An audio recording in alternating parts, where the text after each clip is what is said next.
Kalispera, Ingeborg Beugel, Groene Amsterdammer. Dag meneer Rutte. In English, right? I have one question for both of you. Prime Minister Mitsotakis, when at last will you stop lying? Lying about the pushbacks, lying about what's happening with the refugees in Greece. Please don't insult mine and neither the intelligence of all the journalists in the world. There has been overwhelming evidence, and you keep denying and lying. This is like narcissistic abuse. Why are you not honest? Why don't you say, Brussels left us alone, we waited for 6 years, nobody did anything, we need to relocate, they don't do it, now I have my say, and yes, I do cruel, barbarian pushbacks. Why did you stop knocking on Brussels' door for relocation? Please, the question. You accept this? And for you, Mr.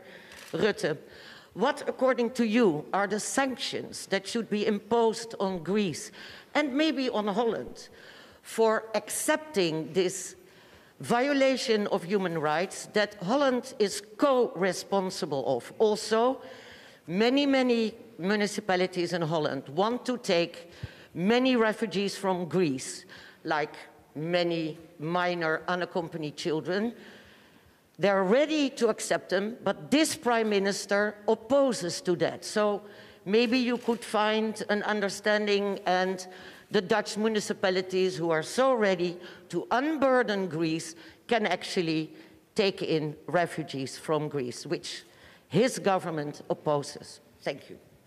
I understand that in the Netherlands you have a culture of asking direct questions to politicians, which I very much respect. What I will not accept is that in this office you will insult me or the Greek people with accusations and expressions that are not supported by material facts, when this country has been dealing with a migration crisis of unprecedented intensity, has been saving hundreds, if not thousands, of people at sea.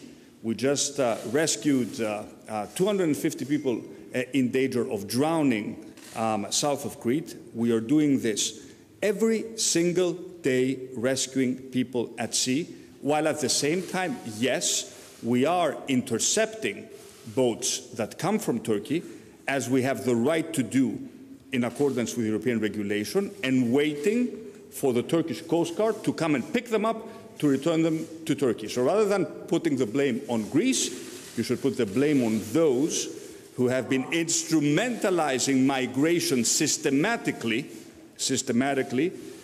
pushing people in desperate situation from a safe country, because I need to remind you that the people who are in Turkey are not in danger. Their life is not, their life, please, their life is not in danger, and you should put the blame on others and not on us. We have a tough but fair policy on migration.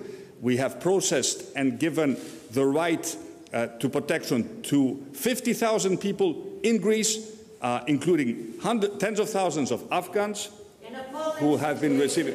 Please.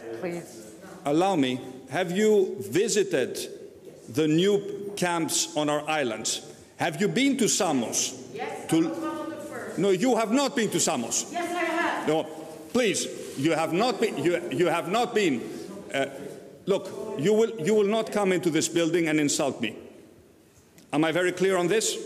I'm answering now, and you will not interrupt me. In the same way, and I listen to you very carefully. If you go to Samos, you will find an impeccable camp with impeccable conditions, funded by EU money, with clean facilities, with playgrounds for our children, for the children to play. No comparison to what we had in the past. This is our policy. We will stand by it, and I will not accept anyone pointing the finger to this government and accusing it of inhumane behavior.